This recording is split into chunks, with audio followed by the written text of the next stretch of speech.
how you can record voice in the background on Android with a hidden recorder app.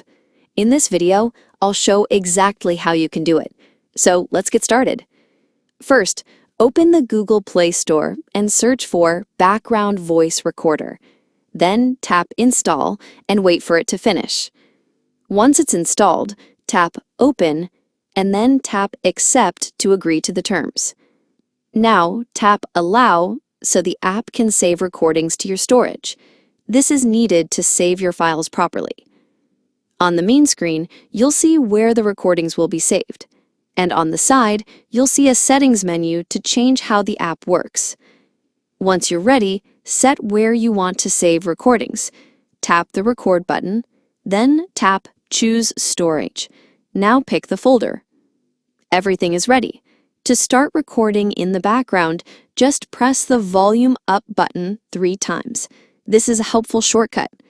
To stop recording, press the Volume Down button 3 times. It will stop automatically in the background. After that, open the app and go to the storage folder you picked. You'll see your recording was saved even though the app wasn't open. This app is great for students, journalists, or anyone who needs to record quickly. And that's it. That's how you can record voice in the background with Background Voice Recorder.